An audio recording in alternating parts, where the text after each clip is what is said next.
Monsieur Zedem, c'est avec beaucoup de plaisir que nous passons ces moments ensemble avec vous sur la chaîne des références Antenne A, à travers ces magazines Tir Croisé, lequel nous donne l'occasion de pouvoir parler de la République.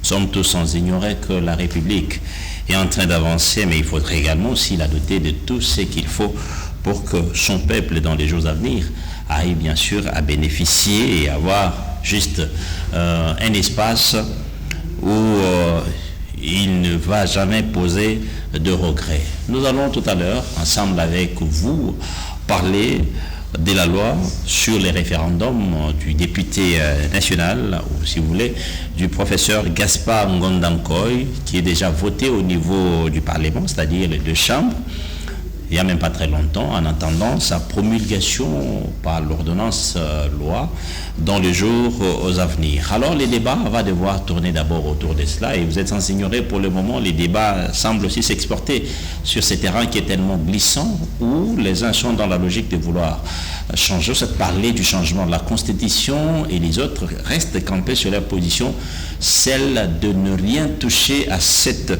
loi fondamentale, et qu'on est censé toujours d'en utiliser celle qui est en vigueur. Alors qui dit vrai, qui a tort et qui a raison? De toute façon, tout doit se faire au bénéfice de ce peuple, parce que c'est lui, les détenteurs et même les dépositaires de ses pouvoirs.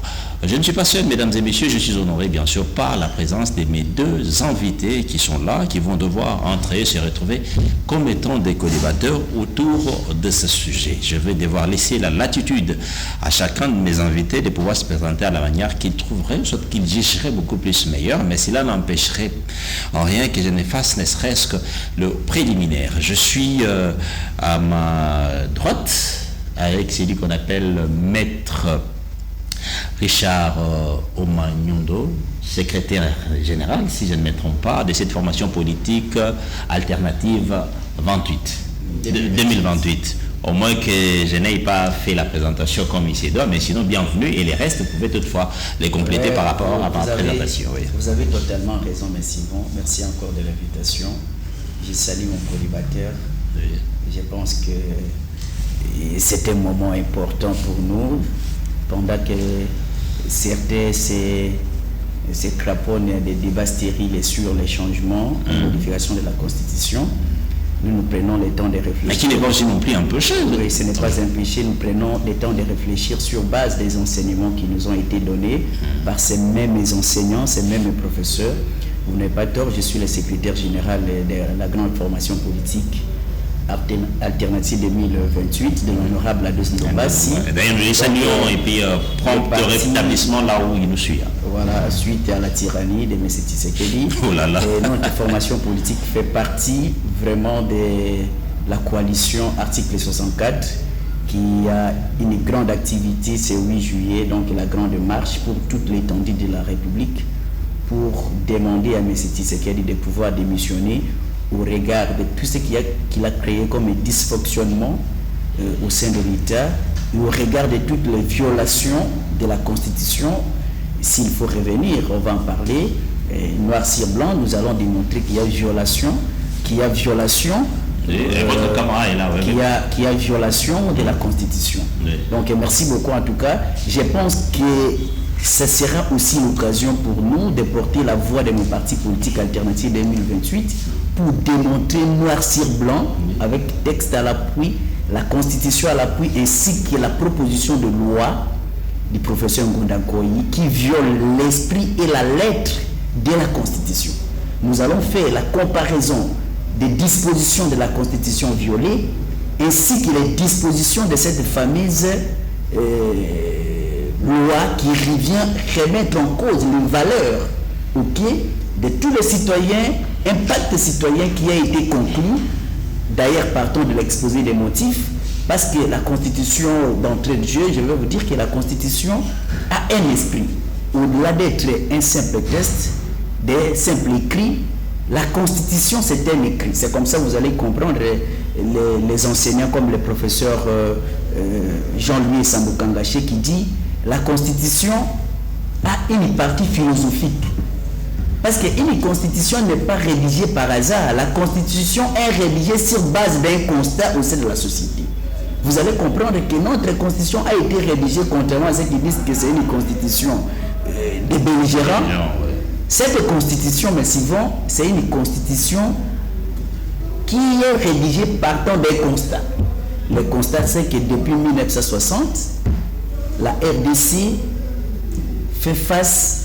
Mais en amont avec elle, l'Assemblée constituante. Oui, je disais que la RDC face à des crises persistantes de légitimité.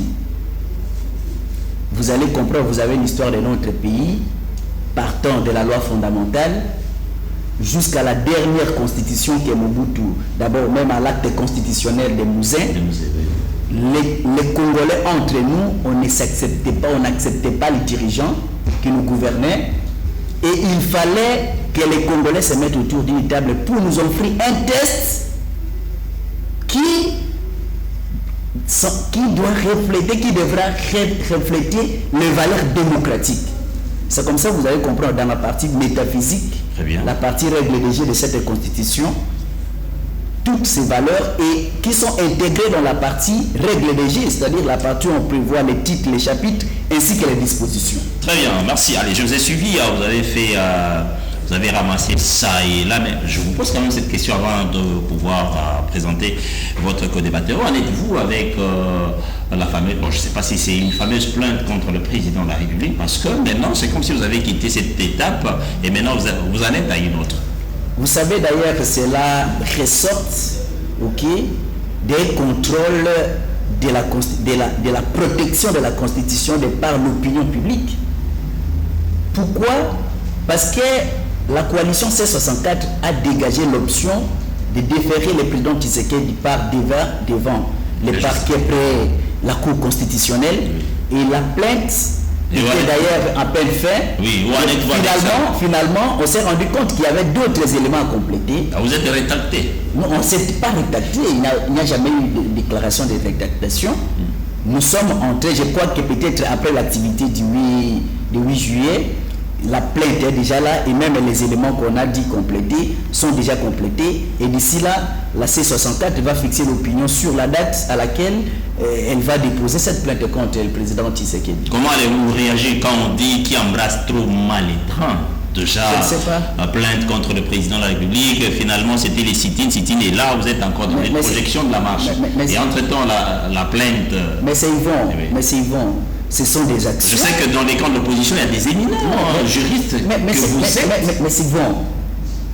Je ne sais pas aller à la vite, parce que quand vous avez constaté qu'il y a plusieurs éléments intégrateurs qui ne font pas partie justement un peu de cette plainte. Mais c'est une Est-ce que l'on nous reproche d'avoir annoncé qu'on va déposer la plainte et que l'on n'a pas encore déposé? C'est pas vous. On nous reproche aujourd'hui de pouvoir d'abord bien peaufiner cette plainte avec les nouveaux éléments à notre possession. Que l'on ne soit pas pressé. C'est nous qui avions annoncé que nous allons déposer la plainte. Et la plainte, elle est là. Et les griefs pour lesquels nous reprochons au président Tshisekedi d'avoir violé plusieurs fois la Constitution sont là. S'il faut tout au long de cette émission qu'on puisse vous effleurer certains de ces éléments, nous serons libres parce que nous sommes parmi ces juristes qui ont fait partie de cette commission pour rédiger cette plainte. Nous allons vous démontrer noir sur blanc les préventions pour lesquelles nous allons déférer le président Tshisekedi devant son juge naturel.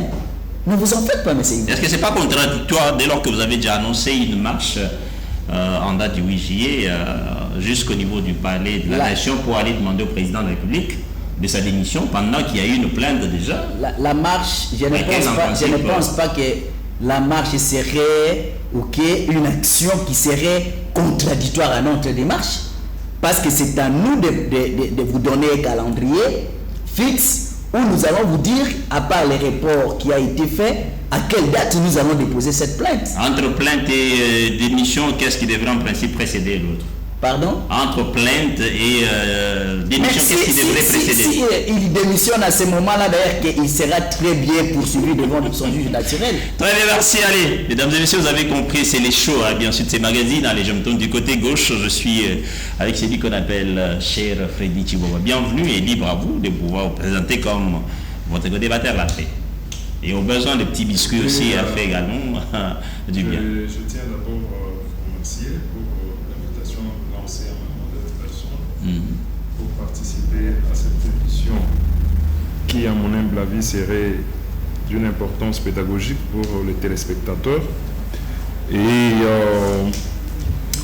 je remercie également et je salue le co-débatteur qui est en face de moi, maître. Je nous invite à un débat républicain où nous allons démontrer à ceux qui nous suivent, parce que parmi ceux qui nous suivent, j'ai toujours répété sur ce plateau, il y a de personnes très intelligentes qui maîtrisent mieux des choses que nous et devant lesquelles nous allons devoir nous exprimer. Nous devions faire vraiment attention sur tout ce que nous allons dire, sur notre éventuelle contradiction et de la lumière qui puisse jaillir de cette contradiction. Bon, je ne veux pas aller plus loin, mais seulement je constate avec regret ce qui vient d'être dit, décliné sur votre plateau, qui constitue déjà au départ comme des invocations mystiques qui n'ont rien à faire avec la réalité sur le terrain. Dire que le président Tshisekedi a violé la Constitution ou les lois de la République, encore faudra-t-il avoir le muscle de les démontrer ici sur le plateau et aussi aller plus loin. Je voudrais vous dire que la plainte, la fameuse plainte de l'opposition, la dite plainte, n'en est pas une, parce qu'il n'y a aucun élément. Il n'y a aucun élément constitutif. Les éléments sont là, mais il y a d'autres éléments. Les éléments que nous allons vous donner tout à l'heure, mais si vous il n'y a aucun élément constitutif d'infraction. Je vais donner ça tout de suite. Ni de violation de la Constitution. Je crois que ce sont des prétentions, des préjugés qui plantent dans les têtes de ceux qui sont en face de nous, qui croient servir la République alors qu'ils sont au service du Rwanda pour déstabiliser un gouvernement légitime et légal, afin de pouvoir précipiter l'occupation du pays par le M23 et les Rwandais.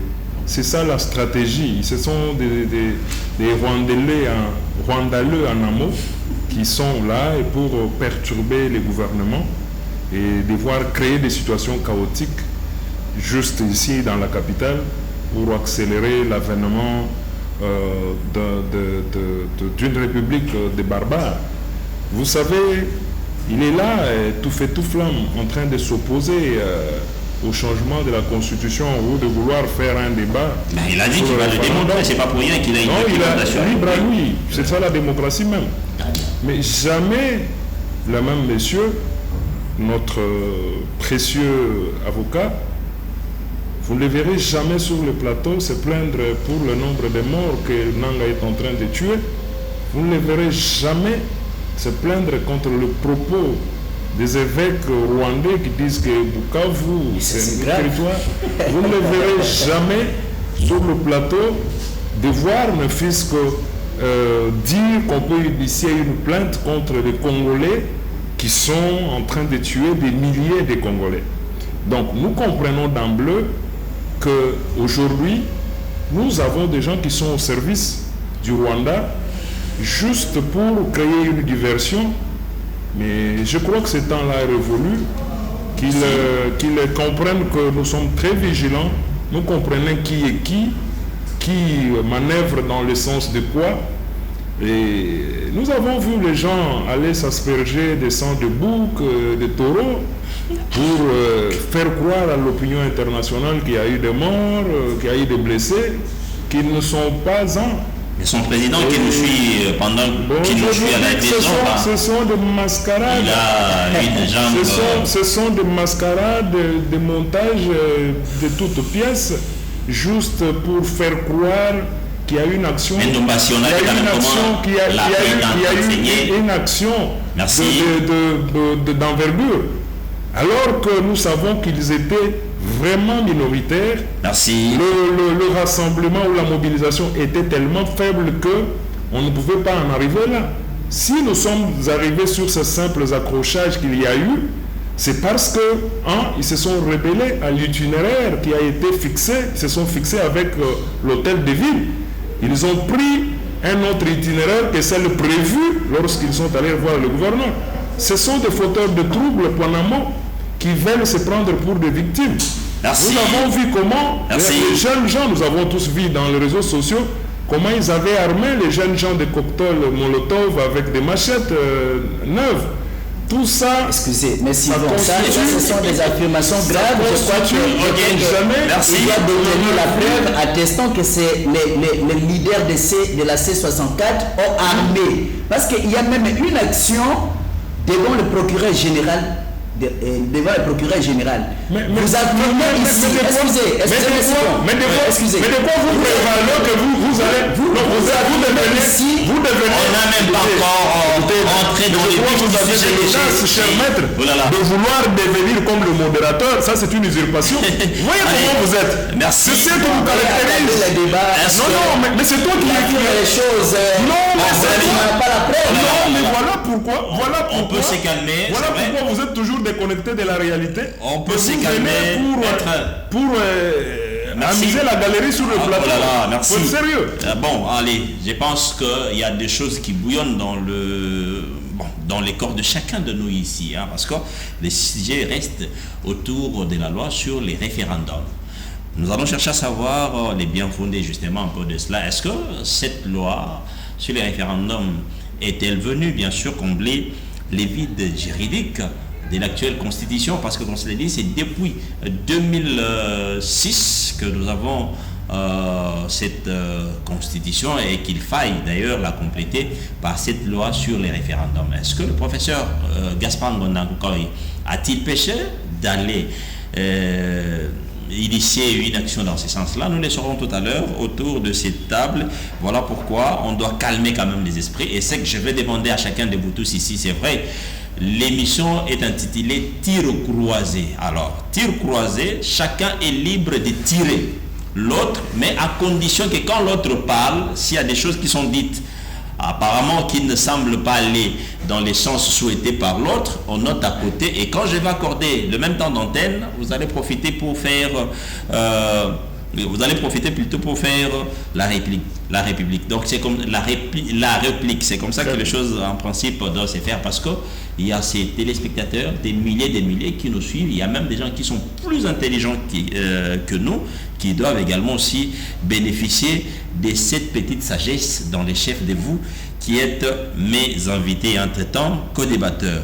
Je commence avec vous, mon ami Richard. Allez, vous avez quelle lecture sur la proposition de la loi sur les référendums du professeur, ou si vous voulez bien, du député national Gaspard Ngondankoy?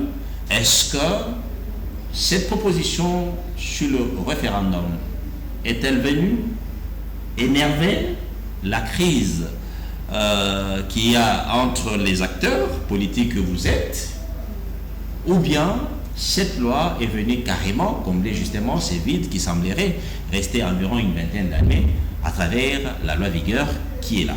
Oui, mais si bon, je vais demander à mon co-débatteur d'être apaisé, parce qu'ici ne peut pas ressortir les arguments de la rue. Très bien. Commencer à faire des imputations que ceux qui sont aujourd'hui cloués dans des lits d'hôpital, notamment le président de Snombassi, seraient en train de faire de la théâtralisation. Je crois que ce sont des arguments purement de la rue qu'il faudrait éviter dans un plateau serré comme le vôtre. Je pense que lorsqu'il avance des arguments selon lesquels, d'ailleurs, vous savez, la faiblesse est dans l'agacement des arguments, que lorsque vous avez une idée que vous donnez contre les pouvoirs en place, on vous dit non, vous êtes en coalition avec les rebelles. Il qualifie même les pères de l'église des gens qui sont en coalition avec les rebelles. Mais ça, c'est grave. Il s'est présenté ici comme un juriste. Un juriste n'affirme pas des choses comme ça, cher monsieur. Nous sommes en train d'analyser des questions techniques. Et je vais vous demander à la fin Parce qu'il ne saura pas me raconter. Je vais vous démontrer ici. Nous le saurons tout à l'heure, nous tous. Oui, il ne saura pas me raconter. Je vais vous démontrer. D'abord, vous avez posé une très bonne question. J'ai tous les instruments avec moi. Je vais vous demander qu'à chaque fois que je vais démontrer la violation, d'abord des dispositions de la loi portant modalité de la proposition de loi portant modification, modalité de fixation des référendums aux dispositions constitutionnelles, à la fin, vous allez nous accorder quelques temps de débattre sur la violation de la Constitution par le président Tshisekedi. Nous ne faisons pas un débat à l'air, monsieur, nous faisons un débat de test. J'enlève mon caractère partisan comme secrétaire général des partis politiques. J'ai des mêmes maintenant scientifiques. Très bien. Mais c'est Yvon. Ouais. J'ai avec moi cette constitution. Ok, très bien. Parce que l'exposé des motifs de la proposition de loi fixant les conditions d'organisation du référendum du professeur a évoqué des dispositions de la Constitution. Il évoque l'article 5 de la Constitution. On peut les lire. On peut lire l'article 5 de la Constitution. Il faudrait quand même ceux qui nous suivent arrivent quand même à retenir l'essentiel. Veuillez faire la lecture de cette disposition. Ok. Je suis sur l'article 5 de la Constitution qui parle de la souveraineté. Oui. La souveraineté nationale appartient au peuple. Oui. Tout pouvoir émane du peuple qui l'exerce directement par voie de référendum ou d'élection et indirectement par ses représentants. Oui. Aucune fraction du peuple ni aucun individu ne peut s'en attribuer l'exercice. Oui. La loi fixe les conditions d'organisation des élections et du référendum. Oui. Le suffrage est universel, égal et secret. Il est direct ou indirect. Sans préjudice des dispositions des articles 72, 102 et 106 de la présente Constitution, sont électeurs éligibles dont les conditions déterminées par la loi, tous les Congolais des deux sexes, âgés des 18 ans révolus et jouissant de leurs droits civils et politiques. Oui, mais si vous pouvez me remettre ma constitution. Très bien. L'on dit ici, à l'article 5, que le peuple congolais est souverain. Il y peut s'exprimer directement par voie d'élection, par voie de référendum, ou soit par les biens de ses représentants ayant reçu mandat. Et la même disposition dit, ou le même article dit, la loi fixe les conditions d'organisation des élections et les conditions d'organisation et les modalités du référendum. Alors ici, l'initiative même comme parlementaire, partant des articles 100 et suivants de la Constitution, ça n'a aucun sens avec violation de la Constitution. C'est un exercice parlementaire normal. Mais l'article 5 qui parle du référendum, ici, se corrobore avec les trois dispositions de la Constitution. Lequel? L'article 2 de la Constitution. Si vous pouvez lire l'article 2 de la Constitution. Très bien. Parce que c'est pédagogique. Okay, je voudrais qu'il puisse me raconter par rapport à ce que nous allons avoir. Il n'y a pas un problème. De toute façon, sûrement, il est en train de noter. Hein, oui. Et il va faire la réplique. Non, la réplique. Oh là là. Vous savez qu'il va arriver là-bas. Oui, donc sentez-vous quand même. Okay. Non. Restons un peu plus pédagogiques et puis bon, restons dans la hauteur, hein, c'est beaucoup mieux. La République démocratique du Congo est composée de la ville de Kinshasa et de 25 provinces dotées de la personnalité juridique. Ces provinces sont Bas-Zouélé, Équateur, Olomami, Okatanga, Otuélé, Ituri, Kasaï, Kasaï oriental, Congo central, Kwango, Kwilu, Lomami, Lualaba, Kasaï central, Maïndombe, Maniema, Mongala, Nord Kivu, Nord Ubangi, Sankuru, Sud Kivu, Sud Ubangi, Tanganyika, Chopo, Chwapa. Kinshasa est la capitale du pays et le siège des institutions nationales. Et là, le statut de province. La capitale ne peut être transférée dans un autre lieu du pays qui est par voie de référendum. Mais c'est pour les rencontrer. Mais c'est bon, il commence à s'agiter. Calmez-vous. Qu'il soit calme. C'est lui qui a la parole. Vous allez noter à côté. Si vous estimez qu'il y a des incohérences dans son intervention, vous allez carrément les renvoyer. Calmez-vous, mon cher ami. Calmez-vous. Donc, c'est lui qui a la parole. Mais c'est bon. Donc, vous comprenez que la première des matières qui doit être soumise au référendum, c'est à cas de la délocalisation de la capitale. La deuxième matière, c'est l'alinéa deuxième de l'article 214. Voilà. 214, ok. Attendez. Alinéa D. Attendez. 214. Vous en avez ici. Il n'y a pas un problème. Comme j'ai la Constitution avec moi ici. Donc, oui. Allez. Bon, je suis là.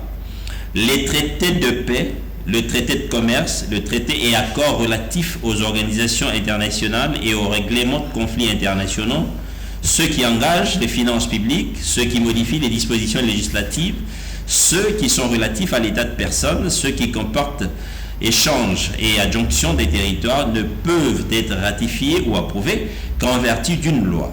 Nulle cession, nul échange, nulle adjonction de territoire n'est valable sans l'accord du peuple congolais consulté par voie de référendum.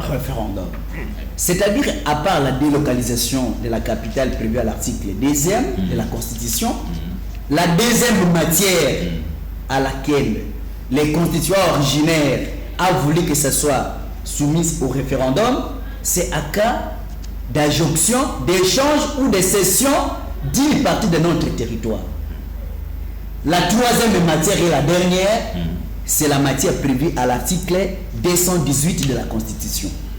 Oui, je suis sur l'article 218 de la Constitution. D'ailleurs, le titre, c'est la révision constitutionnelle. Oui. L'initiative de la révision constitutionnelle appartient concurremment au président de la République. 1. Au président de la République.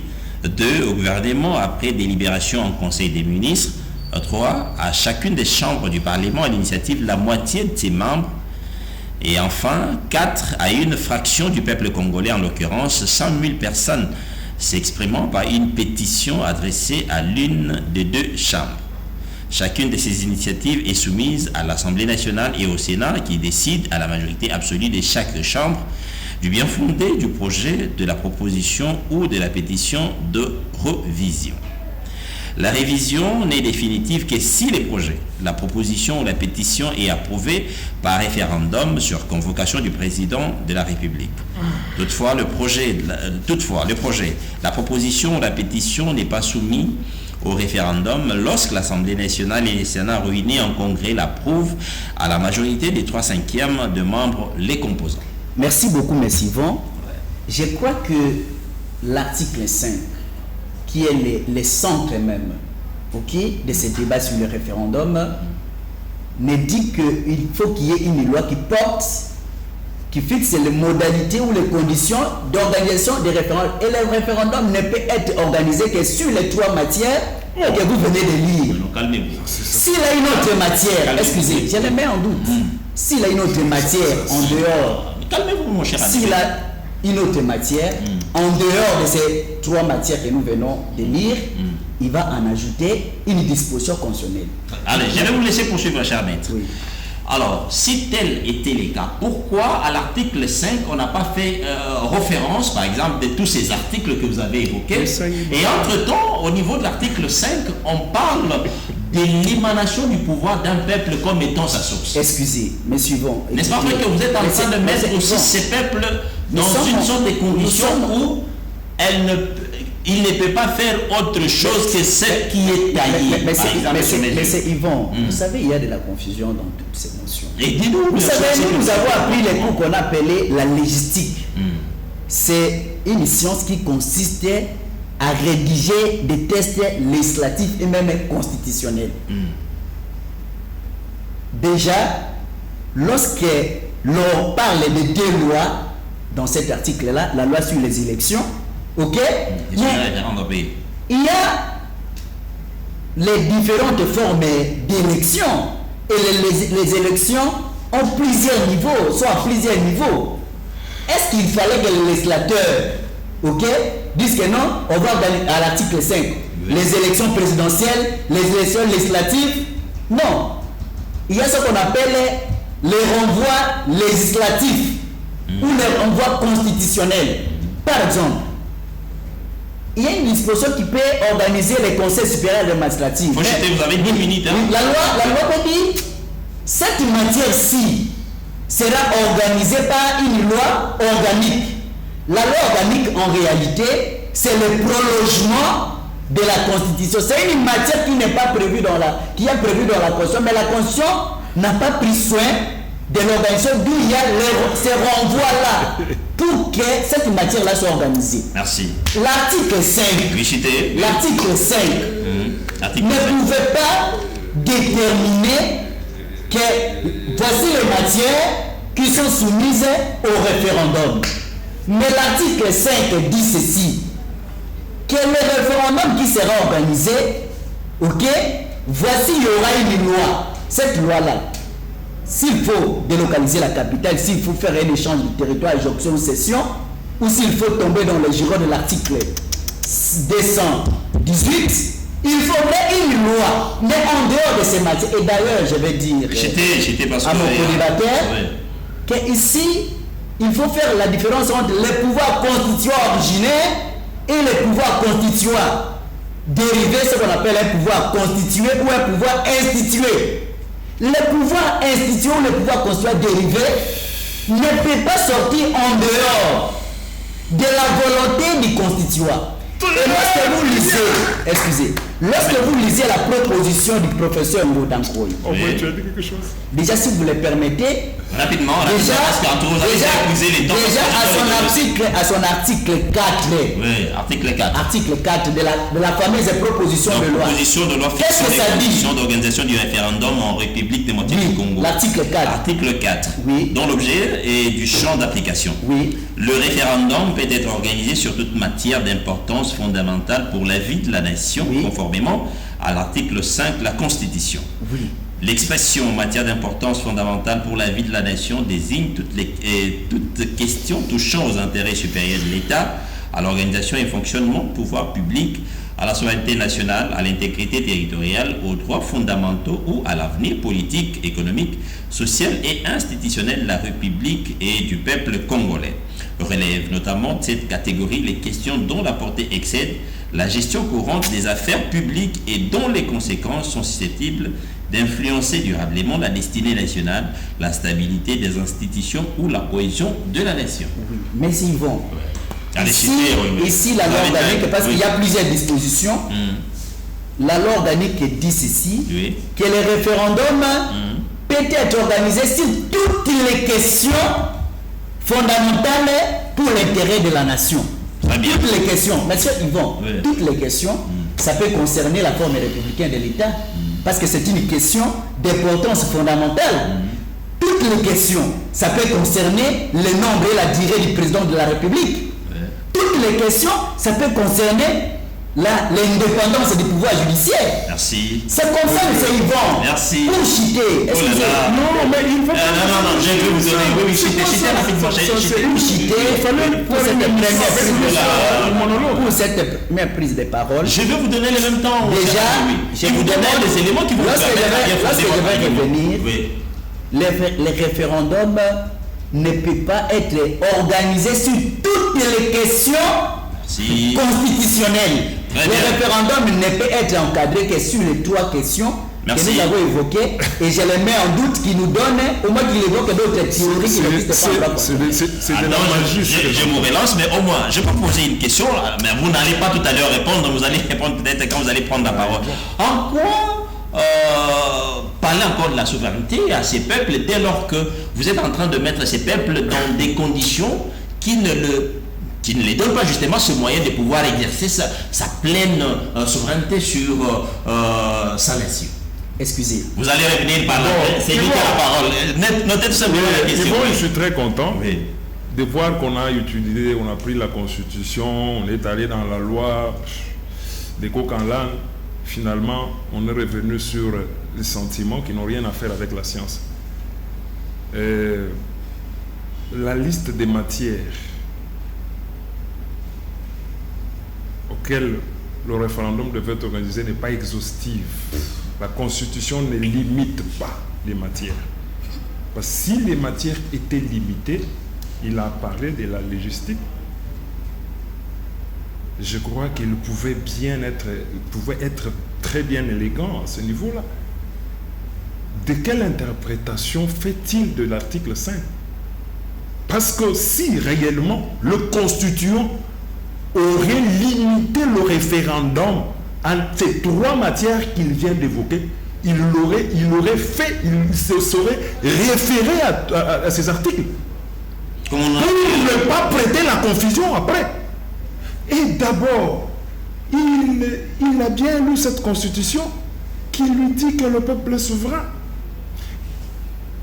Il est avocat, il a été en jeu droit des droits, il a étudié ce que c'est la souveraineté. Nous avons vu la souveraineté à tous les niveaux. Quand on a appelé des empereurs de souverains, quel est le pouvoir qu'ils avaient?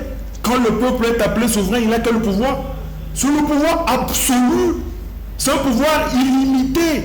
Compétence des compétences. La souveraineté, c'est la compétence des compétences. Et quand vous avez dit tout à l'heure dans vos propos que je veux bien relayer, vous avez dit, 10 minutes, hein, oui. Vous avez dit, c'est plus de 10 minutes, vous avez dit que le peuple était le propriétaire de cette constitution.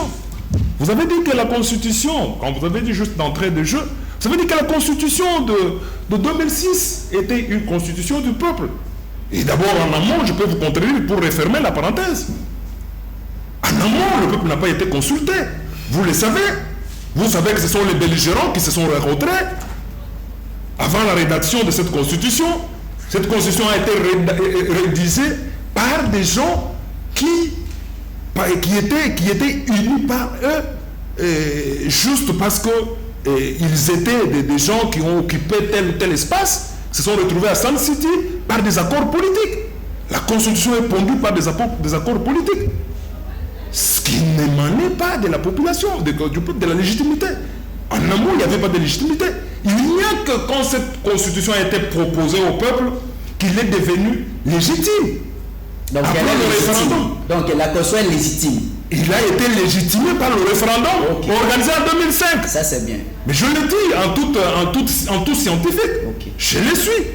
Alors, vous dites que le peuple est souverain et vous limitez la souveraineté du peuple.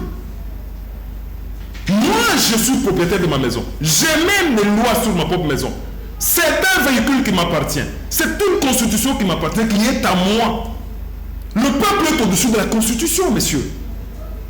Parce que si le peuple n'était pas au-dessus de la constitution, c'est la constitution qui va fabriquer le peuple. Alors que c'est le peuple qui a fabriqué la constitution. Comment la constitution peut-il avoir des prérogatives au-dessus du peuple souverain? Quand on prend peuple, c'est le peuple pris dans son entier, ce n'est pas une portion de peuple. Ce peuple qui doit se prononcer sur la constitution, ce n'est pas une portion de la population, chers messieurs. Alors, je n'aimerais pas remettre en doute, j'ai beaucoup d'estime pour le juriste, je n'aimerais pas remettre en doute vos connaissances de droit, mais je vous dis qu'il faut aller le revoir un peu. Parce que là, vous faites une limitation de la matière dans le domaine de la souveraineté. Je voudrais vous reposer une question à laquelle vous allez répondre quand vous aurez votre temps de parole. Montrez-moi une seule constitution au monde qui parle de son propre décès. Il n'y en a pas une. Il n'y en a pas une. Il n'y en a pas une. Et pourtant, ce sont les œuvres humaines. Les œuvres humaines qui doivent disparaître. Et même si tu as bien étudié ton cours de droit constitutionnel, dans la partie consacrée à la rédaction de la Constitution, les doctrinaires, qu'est-ce qu'ils disent? Ils disent qu'une génération ne peut pas rendre captive une autre génération à cause de ses idées. Mais si tu étais au moins parmi ceux-là qui ont reçu cette discipline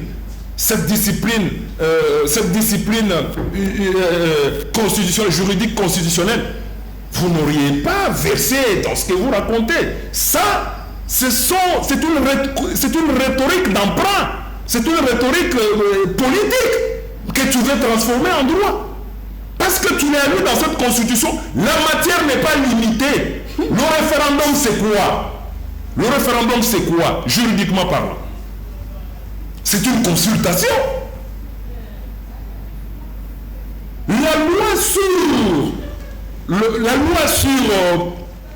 sur l'organisation de référendum ne donne qu'un terrain favorable au peuple de pouvoir être consulté pour les matières qui constituent la vie nationale. Et vous dites au peuple que non, Il y a des matières limitées. Mais ça devient quoi? Mais quand même, ces peuples-là peuvent s'exprimer comment? C'est pas dans les désordres, c'est pas que non, ils s'élèvent comme ça. Voilà. Il y a quand même aussi des canaux par lesquels... Oui. Quoi? La Constitution elle-même prévoit que c'est sur convocation du président de la République, parce que le président de la République, c'est lui l'arbitre, c'est lui qui incarne la nation, parce que le peuple lui a donné une partie de son souveraineté. C'est lui qui a comme circonscription électorale toute la République démocratique. Et là, on donne une possibilité. C'est lui qui est le garant du bon fonctionnement des nations, de la nation, oui, des institutions de la nation. Là, c'est pour se prononcer sur des réformes, pas forcément pour le... Non, voilà, je reviens avec mon frère. Il n'y a que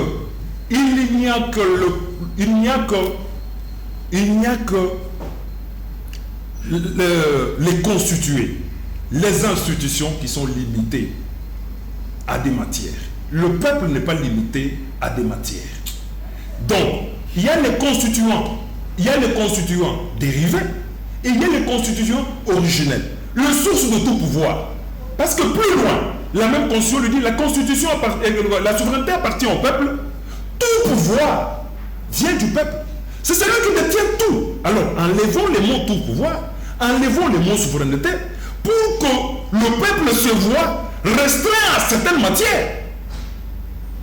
Donc, je veux vous dire que la Constitution en soi n'a pas dit qu'elle ne peut pas être remplacée. Cette Constitution n'a pas dit qu'elle ne peut pas être remplacée par une autre. Qu'il me montre une disposition qui dit que cette Constitution ne peut pas être remplacée par une autre. Excusez-moi, dans la Constitution. Oui, vous allez prendre la parole. Si la Constitution n'a pas dit qu'elle ne peut pas être remplacée par une autre, c'est-à-dire qu'elle l'autorise. Et parce que le peuple, en donnant cette Constitution, au corps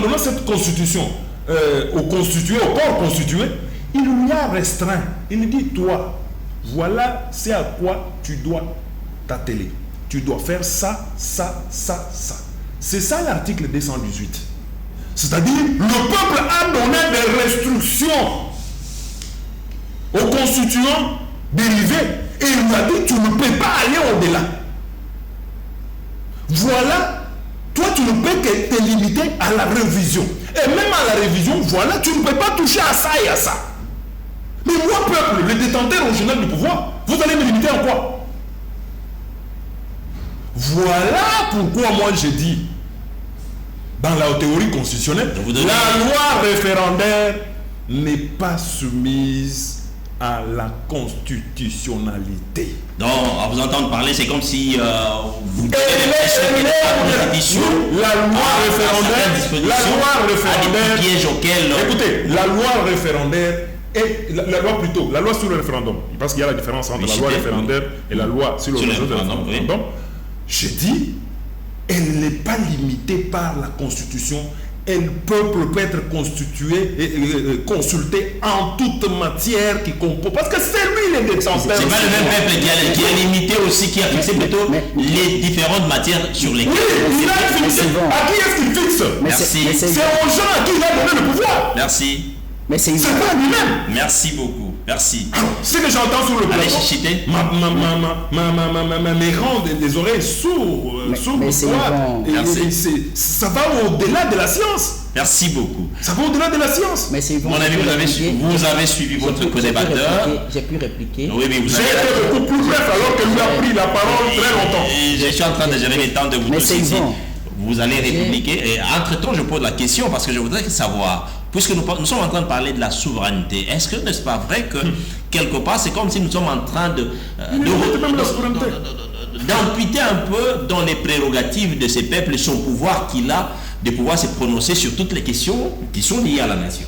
Mais suivant, je suis trop estomaqué de constater que c'est lui qui se réclame juriste. Je ne sais pas s'il est de quelle école, s'il a étudié le droit constitutionnel dans quelle université, parce qu'on l'étudie aussi même à la cité. C'est très malheureux de constater quelqu'un qui on lui donne les notions de la linguistique, on lui lit la Constitution, mais il reste à ce crapaud à disant non, la souveraineté c'est le pouvoir du peuple, c'est le pouvoir du pouvoir. Et il vous dit même, il avance avec arrogance pour vous dire que non, la loi référendaire, il appelle même de la loi référendaire, que non, cette loi ne peut même pas être soumise à la Constitution. C'est très grave. C'est-à-dire qu'il y a une loi qui doit être au-dessus de la Constitution. Alors que les articles 161 et suivants de la Constitution disent que toutes les lois doivent être soumises au contrôle des constitutionnalités. Oui, je le sais. Excusez. Ce sont des Parce que vous avez mis la loi référendaire. Ce n'est même pas la loi référendaire. La loi sur les référendums. Monsieur, il faut être élégant parce que je l'ai dit sur ce plateau que ce n'est plus plutôt la loi référendaire, c'est la loi sur l'organisation. C'est compris. C'est compris. Si toi, je vous dis, excusez. J'ai mis un peu d'estime. J'ai mis un peu d'estime pour te considérer comme juriste, mais je vois que tu n'en es pas. Excusez, non, il faut me donner les noms de votre université, ce serait important. Parce qu'on doit aller chercher là-bas pour savoir. C'est un peu difficile, mais c'est Yvon. Oui, on s'est calmé. J'ai dit ceci. Très bien. Lorsqu'il dit ceci, lorsqu'il dit ceci, que les référendums concernent toutes les matières. Une question. Est-ce que le référendum peut concerner aussi la forme républicaine de l'État, peut concerner aussi le nombre et la durée du mandat du président de la République, peut concerner le pluralisme politique et syndical, peut concerner l'indépendance du pouvoir judiciaire. Oui. Alors que, excusez, d'abord il répond mal à la question. Je te réponds pas. Alors que, excusez, alors que l'article 220 dit les matières que je venais de citer ne peuvent faire objet d'aucune révision constitutionnelle. Excusez. Pourquoi les référendums dont vous faites allusion, vous avez parlé d'une consultation. Vous comprenez? Les référendums qui est une consultation, on ne peut même pas soumettre la matière liée à la durée, à la nombre des mandats du président de la République au référendum. Pourquoi, Charles? Vous comprenez? Magistrat. Pourquoi? Excusez. Pourquoi je l'ai dit? Évocation. Vous savez, il n'y a rien pour rien. Si le constituant a dit que cette matière, il faut qu'elle soit soumise au référendum, parce que le constituant dit que ce ne sont pas toutes les matières qui doivent être soumises au référendum. Sinon, on n'allait même pas parler de la fixation d'une matière par rapport au référendum. Sinon, on devrait dire, d'ailleurs, lorsque vous lisez ici, M. Yvon, l'article 41 de la loi, de la fameuse loi, viole également la Constitution. Vous pouvez lire l'article 41. L'article 41. À la suite d'un dysfonctionnement majeur paralysant ou menaçant de paralyser les institutions de l'État, le président de la République peut, conformément à l'article 69 de la Constitution, recueillir pour avis, avant toute initiative institutionnelle, l'opinion d'experts sur toute matière constitutionnelle qui ne sont plus adaptées à la situation politique, économique, sociale ou culturelle du pays. À cet effet, il convoque et organise par ordonnance une commission nationale multidisciplinaire de réflexion. Conformément à l'ordonnance évoquée, les experts identifient les dites règles et établissent leur caractère inadapté et se prononcent dans un délai de 30 jours maximum à dater de l'installation de la commission. Ils déposent auprès du président de la République un rapport contenant leurs avis et considérations, éventuellement accompagné d'un projet de changement de règles constitutionnelles identifiées. Voilà, mais c'est Yvon, c'est pédagogique. Oui. L'article 69 de la Constitution, d'abord, oblige au président de la République de veiller d'abord au respect de la Constitution, conformément à son serment prévu à l'article 74. Mais ici, le professeur Ngondankoyi vient donner un pouvoir anticonstitutionnel, un pouvoir illimité, un pouvoir exorbitant au président de la République, un pouvoir qui ne lui est pas donné par la Constitution. Pourquoi je l'ai dit rapidement, oui. Ça se passe comment? Parce que, à la suite d'un dysfonctionnement menaçant la vie des institutions, le président de la République peut mettre en place un groupe d'experts pour traiter sur toutes les questions ok, des questions constitutionnelles. On se pose la question. C'est-à-dire que le président Tshisekedi peut constater que non, les 5 ans qu'il a fait étaient paix, ok, il réunit certains experts de l'IDPS.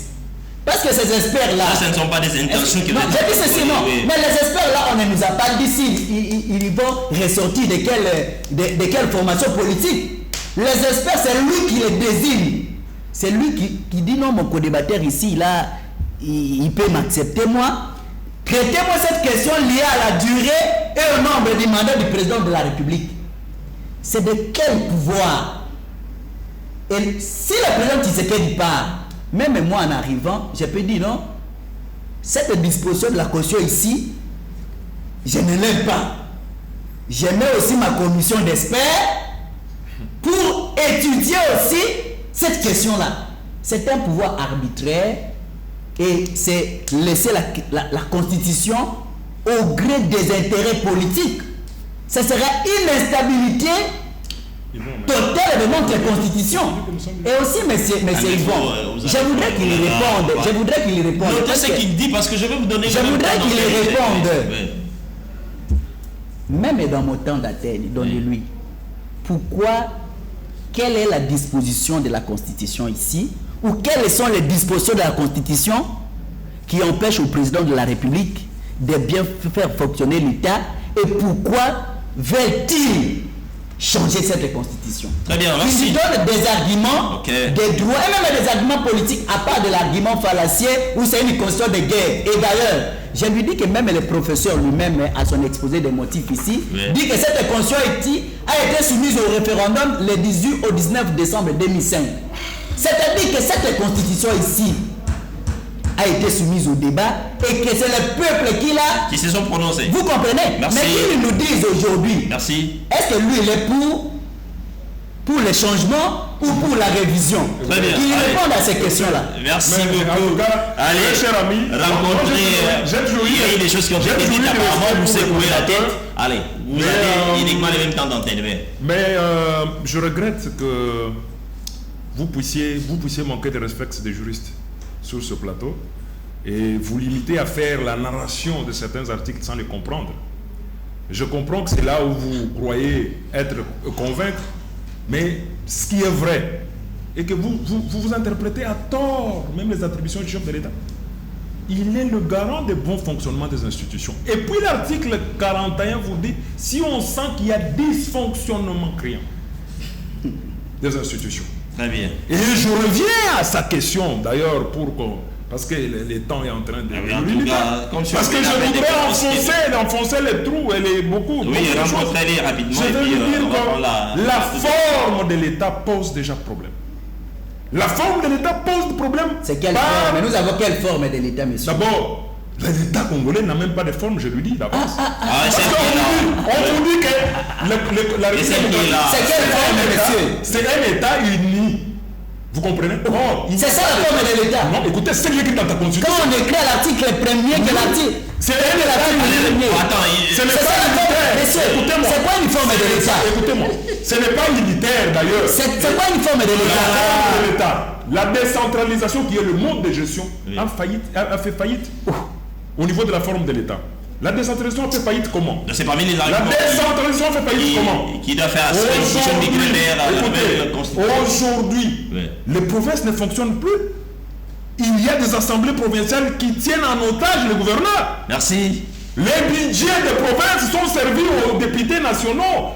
Il n'y a pas de routes qui sont construites dans nos provinces parce que c'est le dysfonctionnement total de l'État. Mais tous ces éléments peuvent faire également d'une modification et des places de parole. Non. Ouais. Il y aura changement parce que ça touche directement à la forme de l'État. Merci. Allez. Si nous voyons la question des élections de gouverneurs, la question des élections de gouverneurs touche directement aux prérogatives des provinces. Mais c'est ça les touche à la forme de l'État. Non. Ok, merci.